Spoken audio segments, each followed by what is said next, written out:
உலக தண்ணீர் தினத்தை ஒட்டி கோடை வெயிலில் தாக்கத்தை விலங்குகள் தற்காத்துக் கொள்ள கால்நடைகள் பறவைகளுக்கு தாகம் தீர்க்க 2500 தண்ணீர் தொட்டி அமைப்பு.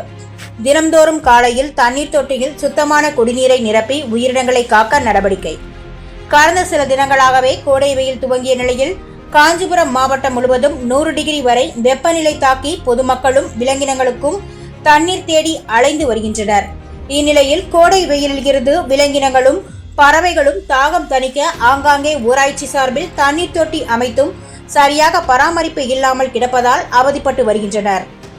இந்த நிலையில் காஞ்சிபுரம் மாவட்டம் ஸ்ரீபெரும்புதூர் அருகே இருங்காட்டுக்கோட்டை சிப்காட் பகுதியில் உள்ள SL லுமக்ஸ் தனியார் தொழிற்சாலை நிர்வாகம் சார்பில் உலக தண்ணீர் தினத்தை ஒட்டி கோடை வெயிலில் இருந்து விலங்கினங்களும் பறவைகளும் தாகம் தணிக்க முடிவு செய்து மாவட்டம் முழுவதும் 2500க்கும் மேற்பட்ட தண்ணீர் தொட்டிகளை அமைக்கும் பணியை இன்று தொழிற்சாலையில் துவங்கி வைத்தனர். தொழிற்சாலை நிர்வாகம் சார்பில் தனியார் தொண்டு நிறுவனம் மூலம் அமைக்கப்பட்டுள்ள தண்ணீர் தொட்டியில் தினம்தோறும் சுத்தமான குடிநீரை நிரப்பி பராமரிக்க வேண்டும் என தொழிற்சாலை நிர்வாகம் கேட்டுக்கொண்டதன் பெயரில் கால்நடைகளுக்கும் பறவைகளுக்கும் பயன்பெறும் வகையில் உலக தண்ணீர் தினத்தை ஒட்டி இன்று இந்த திட்டத்தை தொழிற்சாலை மனித வள மேம்பாடு அதிகாரிகள் முன்னிலையில் இன்று துவங்கி வைத்தனர்.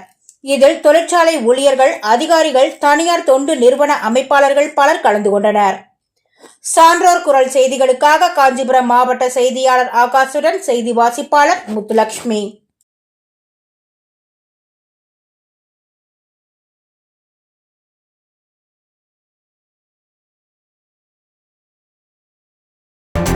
செய்திகளை உடனுக்குடன் தெரிந்து கொள்ள சான்றோர் குரல் பக்கத்தை